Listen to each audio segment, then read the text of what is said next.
Come in. Welcome. I'm E.G. Marshall.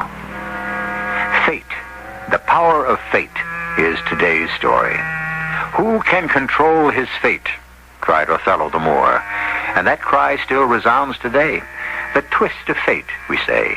Bad luck, ill fortune, or it's all in the lap of the gods. Many of us believe our lives are preordained. Does man really have a chance to stop destiny?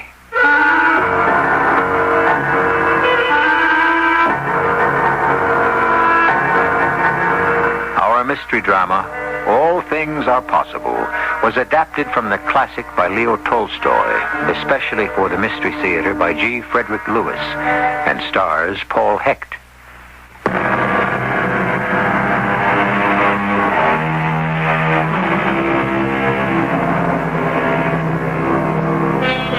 The time is now, but it could have been yesterday or the day before. When Leo Tolstoy wrote this tale, it was his today, and so we shall tell it in our today. The people have not changed, nor have their dreams, their hopes, their fears, or possibly their fate. John Agar, a young merchant who owns 2 haberdashery stores and his own home in northern Ohio, tells the story. I did it all on my own. I was raised in the town of Cavalier, named after the first white man to explore Ohio. Married 2 years ago. My wife, Virginia, has a baby. 6 months old she is. The 2 stores are doing well. I guess I've just been lucky, that's all. Until I got that invitation. Jack, this is the second time I've called you to come to dinner. Now, it's all getting cold. I'm sorry, Jenny. I'm just looking at the mail. Hey, this looks good. What is it? Meatloaf? I didn't have a moment to myself today. Does that mean you didn't have any lunch? How's Sarah? Oh, she's been asleep since 6. She just loves that little rubber duck you gave her. I couldn't get her out of the tub. So you didn't have any lunch, Jack? Well, how could I? Didn't even have time to look at the mail. That's what I was just doing. Hey, look at this. What is it? Yeah, go on. You read it. It'll make you proud of me. I'm already proud of you. No, you read it. On behalf of the menswear fashion industry, because of your outstanding sales record, you have been selected to represent the retail trade of the Lake Erie region at the annual menswear convention in Toledo. Isn't that nice? Nice, Ginny. It's an honor. It's a lucky break. Do you really think luck had anything to do with it? Sounds like common sense to me. More like dollars and cents. Both our stores, Ginny, High Fashion 1 and High Fashion 2, are in great shape. How long will you be gone? A couple of days, I guess. Let's see. When does it start? Friday the 13th. Hey, that's the day after tomorrow. Wow, I got a lot to do before that. Friday the 13th? You've got to be kidding. No, that's what it says here, this Friday. But the 13th. Oh, come on, Ginny. You're not superstitious, are you? This is almost the 21st century. You don't believe in all that spook and fate stuff. Oh, I guess I don't really. It just seems strange. Oh, it's only a little trip to Toledo for a few days. What can happen? I know I'm being silly, Jack. Forgive me and finish your dinner.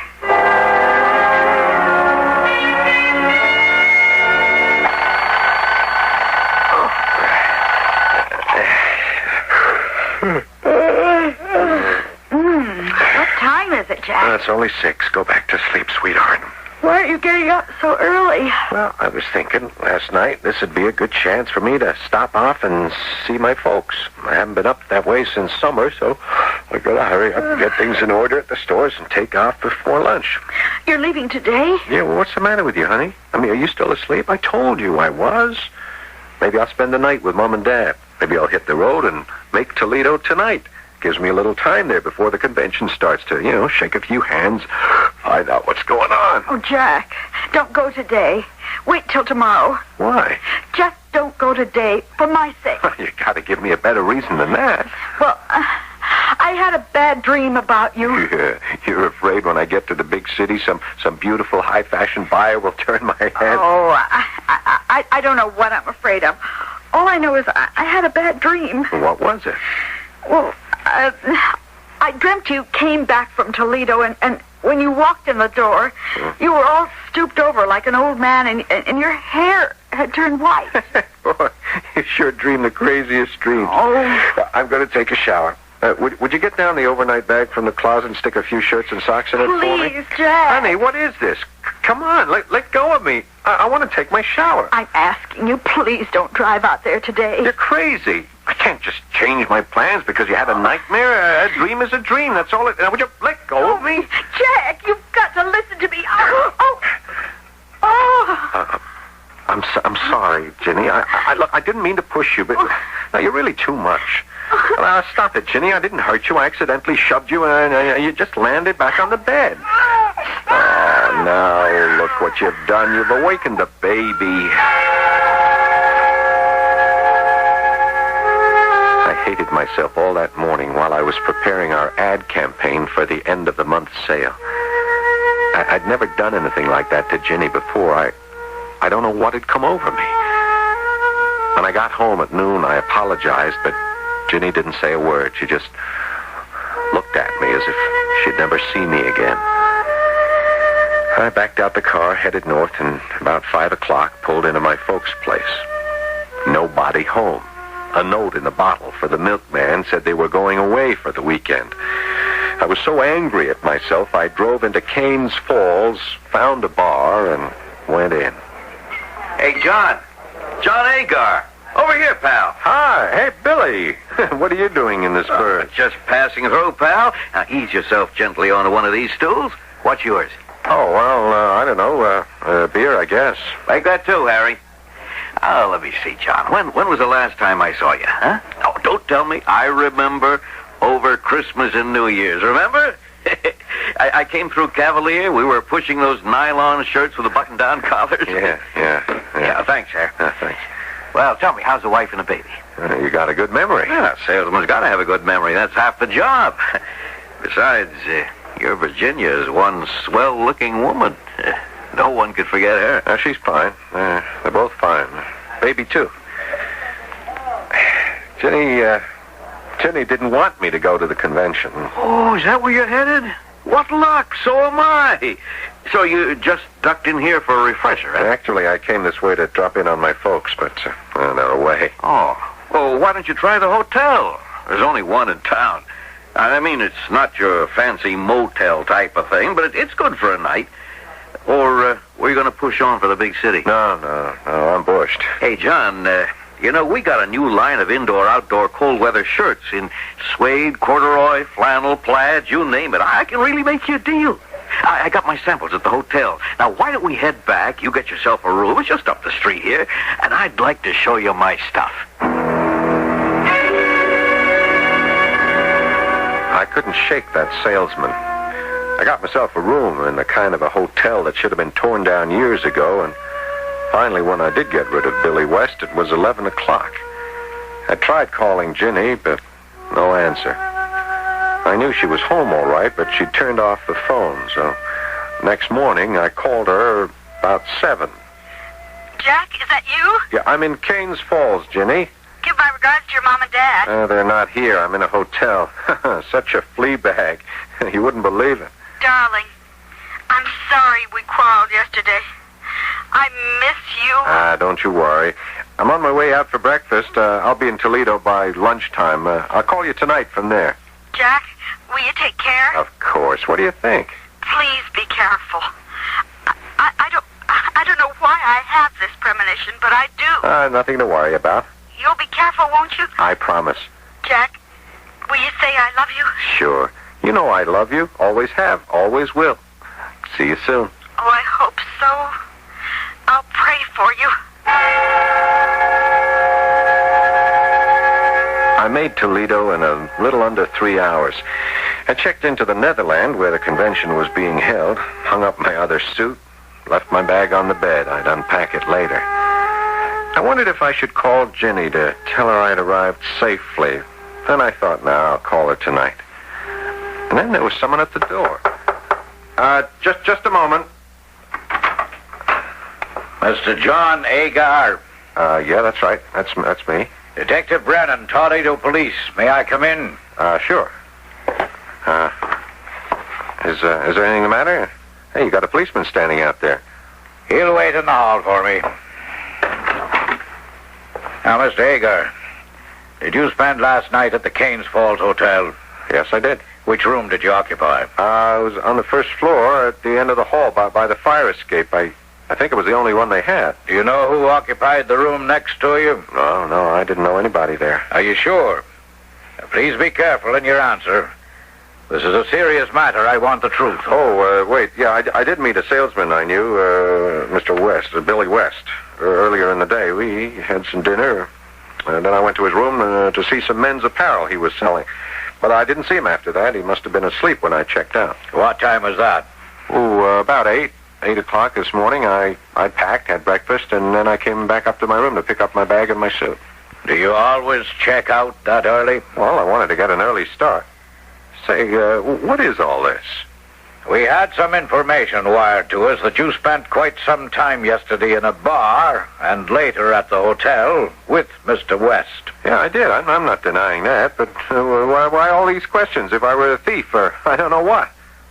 Look, I'm here in Toledo for the convention. Billy will be showing up here, too. I'm afraid not, Mr. Agar. Mr. West was found this morning in his hotel room with his throat cut. Good Lord. That's awful. I'm afraid I'll have to ask you to look through your bag. Sure. Go right ahead. I haven't unpacked it yet.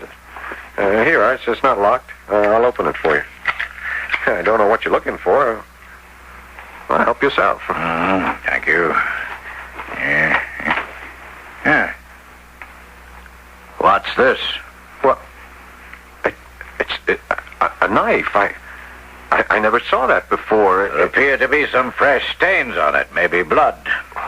And on a handkerchief wrapped around the handle. I don't understand it. My suitcase... I had better warn you, Mr. Agar, that anything you say may be held in evidence against you. But, I just don't understand what a knife would be doing in my bag. I'd like you to accompany us to police headquarters. This is like a nightmare. I'm dreaming all this. I've got to be. It's like a nightmare. It is truly happening to you. You remember, we introduced today's mystery drama with a few words about the power of fate. Now we ask, what web is being spun around our young husband? What's in store for him? We shall find out whether the black ace of spades is in the cards for John Agar when I return shortly with Act 2.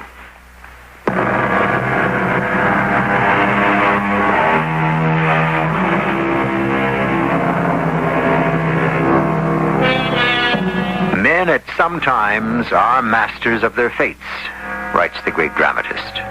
The fault, dear Brutus, is not in our stars, but in ourselves. But is this true? Young up-and-coming John Agar, a guest of honor at a business convention, has been suddenly held for questioning on suspicion of murder. How could this be young John's fault? A knife, perhaps bloodied, perhaps a murder weapon, has been found in his luggage. What happens now?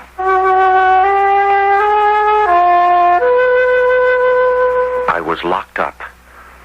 The blood on the knife was that of poor Billy West's. Why would anybody want to kill him? Why would I want to kill him? They told me I could make one telephone call, and so I called Virginia at home. She left our baby with a neighbor and arrived at the jail a day later. Oh, my darling, Jack.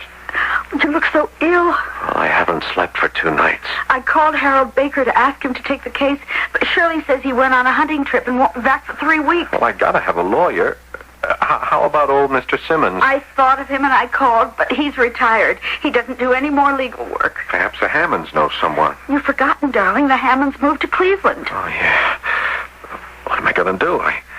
I gotta have someone to hear my side of it.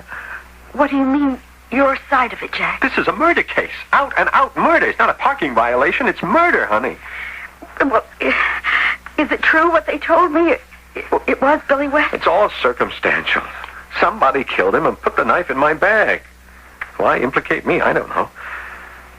Hey, wait a minute. I didn't know you knew him. Well, he stayed at the house, don't you remember? We put him up for a few days over New Year's. I clean forgot. You forgot we had our biggest quarrel about him? Yeah. I guess it was all so unpleasant, I just put it out of my mind. You were very nasty.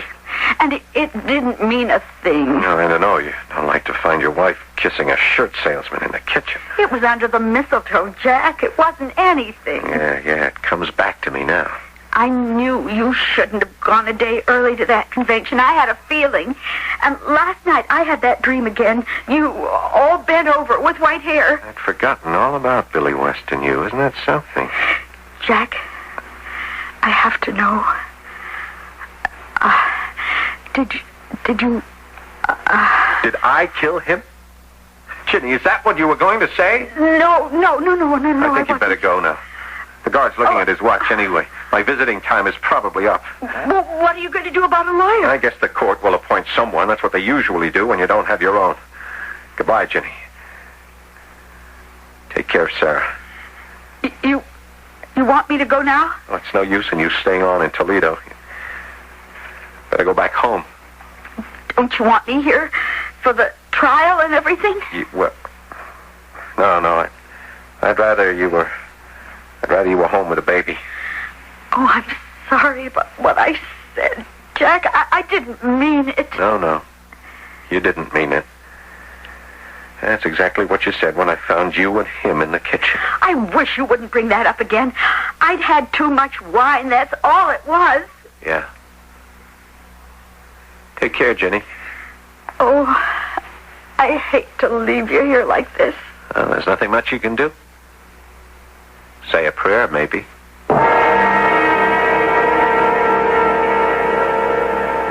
The next weeks were a jumble of events. Drunks in the cell next to me and visits from a very young, pink-faced lawyer the court had appointed. He was very nervous. Mine was his first big case. "I'll get you off with life," he said. "I think that's the best we can hope for." "But I'm innocent," I told him. "Somebody planted that knife on me." "And they found out your wife was having an affair with Billy West. Used to go visit him in Cincinnati."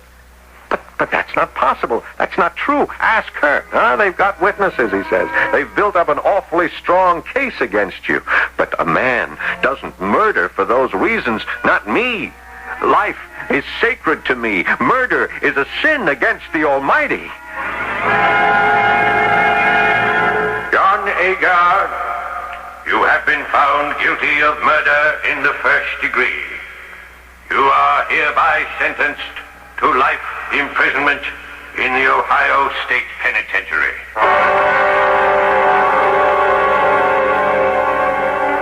Don't ask me what years in a prison are like to a lifer.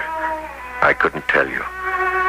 10 years, 3,600 days, each day compacted against the last, just like garbage and just as worthless. Ginny came to see me on visiting days less and less. An appeal was made by the same young attorney, but refused. The case was closed, and I was closed along with it, to be forgotten. 15 years in the pen, then 20. Hey, Grandpa. I want to talk to you. Grandpa, he calls me. I was 45. I looked 70. I got a message for you. You have? You got a daughter called Sarah. She's 21. Yes? My old lady knows it. She knows Sarah's mother, too. Used to be your old lady. Name's Virginia, huh? Yes? Who are you? My name's Red. Like the color of my nose. Before I got bald, I had red hair, see? You're new here, huh? I've been here 6 months. What are you in for? 20 years. They think... Listen, the message I got is that your old lady is sick. Like to die. If you got any drag with a warden, maybe he'll let you out to see her. Ginny? Ginny is dying? Well, pass it along for what it's worth. Do you a favor, Grandpa? Maybe someday you'll do me one, huh?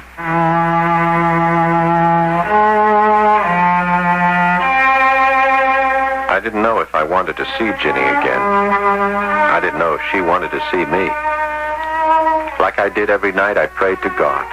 For over 20 years, I'd been believing in him, asking him to find the real murderer and set me free. But what could I do, Lord, about Ginny? The next day I knew. The warden gave me a week of liberty. Who is it? Ginny? It's me. John. What are you doing here? Are you out of prison? Ginny, how are you? I can't see you so well. My eyes went bad on me. Come closer. Am I dreaming? No, Ginny. It's me. They let me out to come visit you. It's just like that dream. Your hair is white, like snow. It's been a long time since you came to the jail to see me. A long, long time. I got married again, Jack. My husband ran out on me. But I still got Sarah. She comes around. I thought maybe I'd go see her. She must be all grown up by now. She's married. They have a baby. Wish I could see him. You can't, Jack. She wouldn't understand her father was in prison. What did you tell her? That you were dead. Dead? Well, you weren't far wrong. I thought it was for the best, Jack. Yeah. Do you still think I killed Billy West? I never really believed that. I don't know why I said it. Why did you stop coming to see me? My husband wouldn't let me. Oh, Jack. Oh, I'm glad you're here. Your voice is just the same. But you don't look the same. I'm not the same, Ginny. Do you forgive me? Oh, yeah. Yeah, I do. It was hard for me when you stopped coming to see me, stopped bringing Sarah, but I understand. Oh, that's good. Stay beside me and keep talking. I'll just close my eyes. I'm so tired. Oh, your hair is so white. Now, you lie quiet. Don't you strain yourself. Let me see what to tell you. Hey, I was talking to a fellow the other day, and he told me that our state flower, the Ohio state flower, is a red carnation. Now, isn't that a pretty flower? I love carnations. Yeah. They smell like cinnamon. And best of all, I bet you can't guess this one, Ginny. What's our motto? Motto. Yeah, the motto of Ohio. With God, all things are possible. How about that? Do you hear me, Ginny? Maybe your husband will come back if you believe that. All things are possible. Ginny? Ginny? Oh, Ginny. Don't leave me. Don't leave me.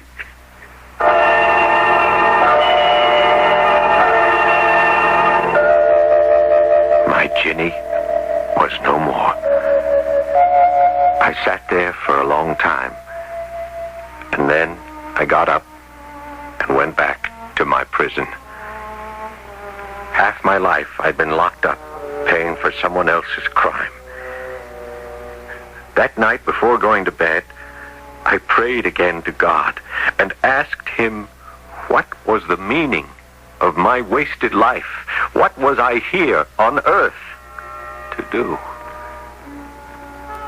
In the morning, I remembered I'd been dreaming of sitting in my own house in Cavalier, in the kitchen, eating meatloaf with Ginny and baby Sarah laughing to herself in her crib. The prison was getting more crowded by now, so they moved me into another cell. Well, look who's come to share my suite. Grandpa himself. Hello, Red. This is my bed. That's yours. Thanks. Hey, I heard about your wife. My old lady came yesterday and told me. I'm, sorry. That's bad luck. Hey, you want a piece of chocolate cake? My old lady baked it. No. Thanks, Red. Sure, I get you. You don't feel much like celebrating. But I tell you something, Grandpa, I'm celebrating. Just because I got 20 years hanging on me don't mean I aim to be here that long. And you're gonna help me. What do you want? I want out. Oh, you teeth. Yeah, they all do. But I'm really innocent. Yes, but I'm not the man to persuade. You should have convinced the jury. Look, I mean, the money was mine by rights. I was cheated out of it. I only stole it to get it back. You got 20 years for that? If you're a 3-time loser. Yeah, I done other things which nobody knows about. Anyway, I won't be here that long. Why do you tell me? I need your help, Grandpa. What can I do? Look, watch this. I lift off my mattress. I take apart the frame. You see? I put this together. And there you are. A shovel. I work in the laundry, see? And there's a place in the back where no one comes. I've been digging my way out. Every day I fill up my pockets and shoes with the dirt I dig out, and I dump it in the yard when no one's looking. I've been making me a tunnel. And it's pretty long already. They'll catch you. No, they won't. Because, see, I got you. And I trust you. I'm not going to help you. Oh, yes, you are, Grandpa, just by keeping quiet. That's all the help I want. You won't want to cross me. A shovel ain't the only thing I make out of a bed. Look at this. Feel that edge. It's a nice, sharp shiv. Me and knives are old friends.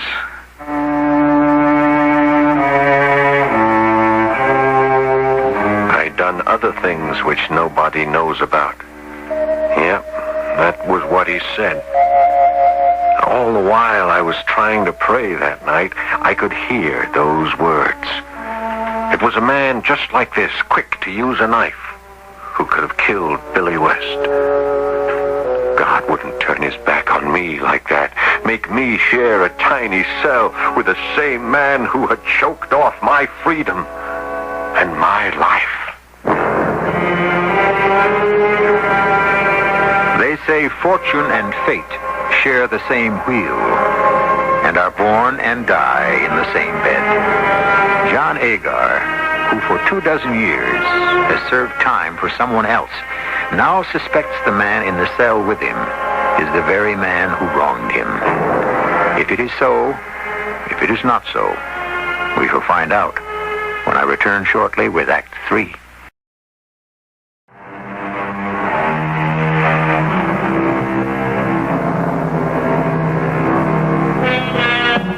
For many years, John Agar took comfort in the certain knowledge that God was his friend, his protector. He believed with all the sincerity of his soul that somehow, somewhere in his early days, he must have sinned sufficiently for God to take away his freedom. But surely by now, he's been punished enough. Why now is he being tortured so with these horrible suspicions? It affects his days, it haunts his nights. Let me go.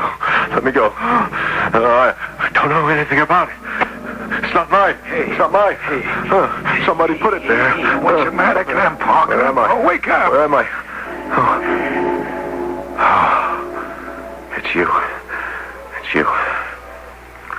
Yeah. You ain't been sleeping too good since you moved in with me. That's nothing. It's a dream. That's all a bad dream. Yeah, like what? I don't know. What do you mean you don't know? You just been screaming your head off. Yeah. I live here too, you know. Yeah, they were. I was being held for something I didn't do. So what was the something? My wife, Virginia. My wife. I was in a hotel where I'd been before a long time ago, and I opened the door, and she was lying there, dead, killed. They said I did it. somebody... Listen, Grandpa. And my daughter, Sarah, she was a grown-up woman, and she looked at me and ran away. Grandpa, your trouble is you got too much conscience. Oh, what time is it? Listen to me. I know all about what they say, about how you killed someone. I heard about that. And how you say you didn't. Okay, take it from me. Don't let it get to you or you'll get stir crazy. Huh? Oh, the time. Still dark. Now, how about you and me trying to catch some more sleep? Yeah. Yeah, I'm sorry I woke you, Red. Oh, you didn't wake me. I've been lying here thinking, planning. They'll never catch me again. You don't think a person ought to pay for their crimes? No, I don't. Do you think you should have spent most of your life here in a pen? There could only be one reason. I must have deserved it. It was God's will. God's will, nothing. I made my plans without him. Listen. I told my old lady to sell out and move to this old hotel and I know about. To take a room under another name, and I'd meet her there. It's a crummy old joint in Canes Falls. I was there years ago. Did you say Canes Falls? Yeah. Nobody'll ever look for me there.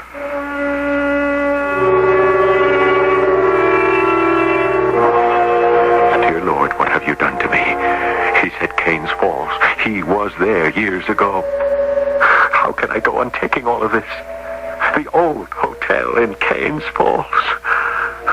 This Red, he's like an albatross around the neck of the ancient mariner. Release me, Lord, from this. Every day, when Red went out to the laundry to dig more of his tunnel, I would pray that he'd get caught. I've been watching you, Grandpa. I don't think you like me. I try not to think of you at all.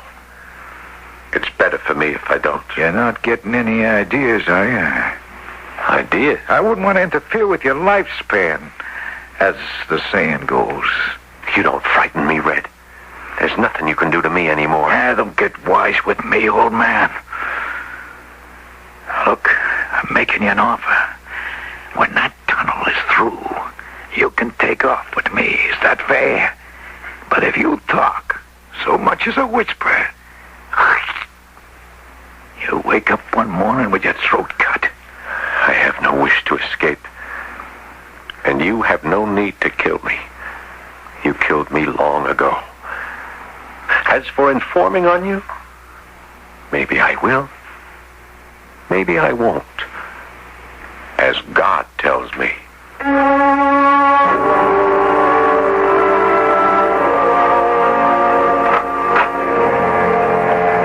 You asked to see me, Warden. Yes, I did, John.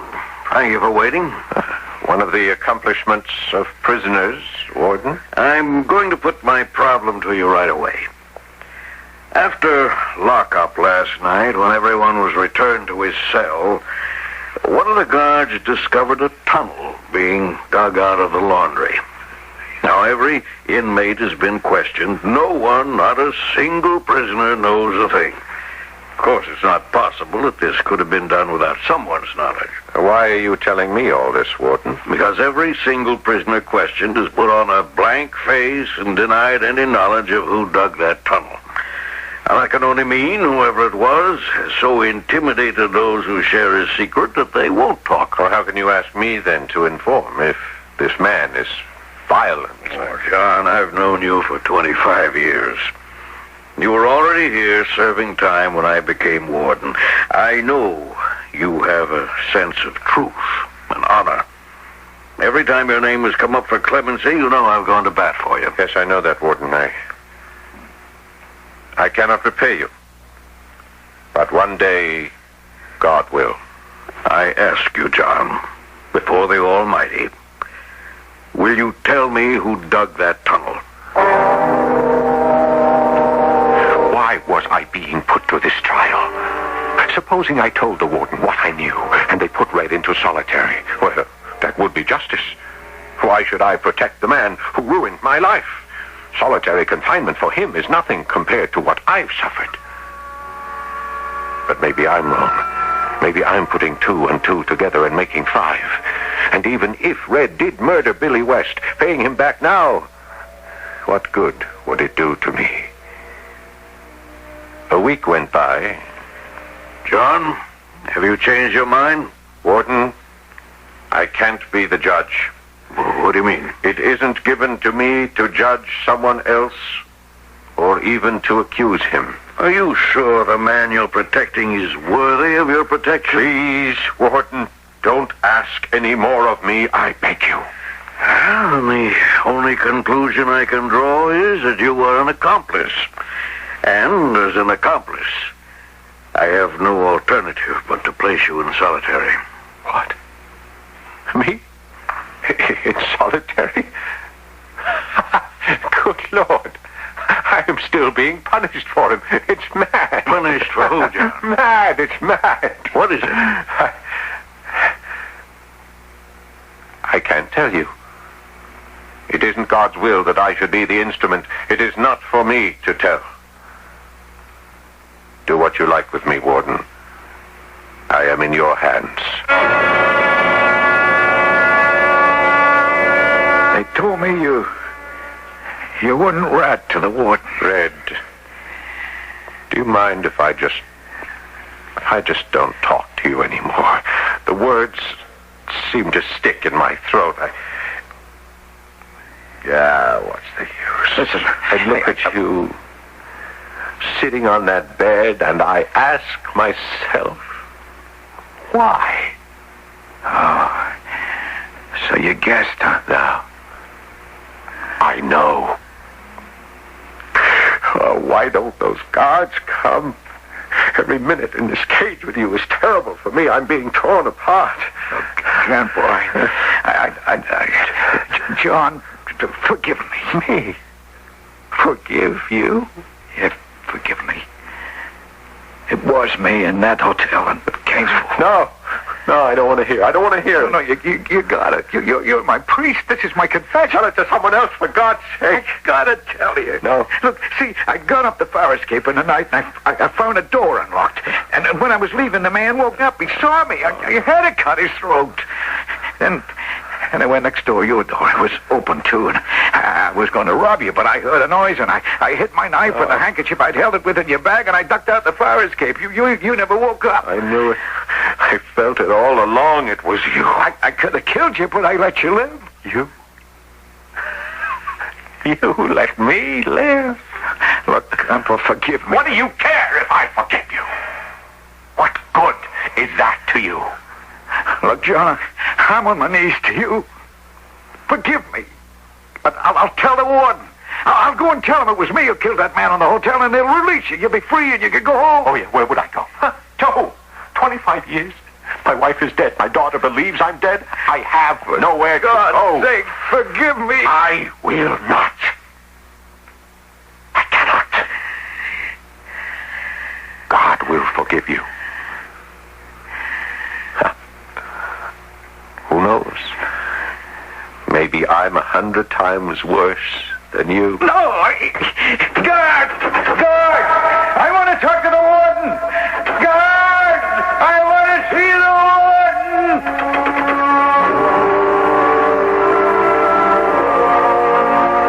I can hear myself telling Red it was not up to me to judge or forgive him, and I can feel what I felt as I was saying those words. I was stepping out of my house on a warm, sunny day, and Ginny was waving to me from the doorstep. It was a beautiful day to walk to work.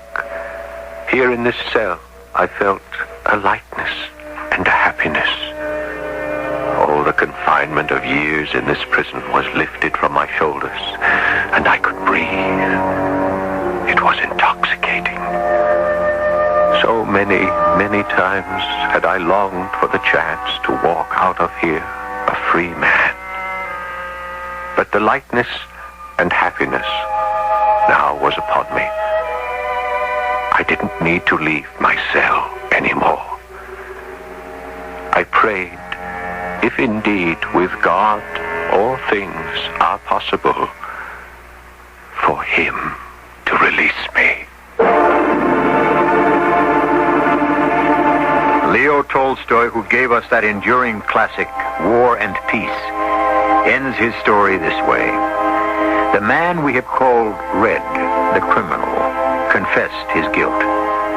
The order came through for the reprieve of the man they called Grandpa. When the warden himself came to the cell, he found that death had stolen a march. John Agar had received his reward, eternal deliverance. I'll be back shortly.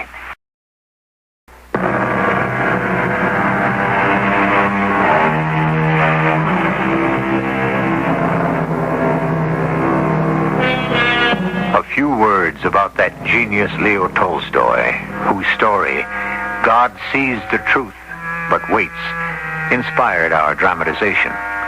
One of Tolstoy's beliefs, one that is reflected in many of his works, is that death is the glorious completion of life, that fear of death is a superstition, that belief in God is inevitable, and the hand fate deals you is always for the best. Our cast included Paul Hecht, Martha Greenhouse, Ian Martin, and William Griffiths. The entire production was under the direction of Hyman Brown. This is E.G. Marshall inviting you to return to our Mystery Theater for another adventure in the macabre. Until next time, pleasant dreams.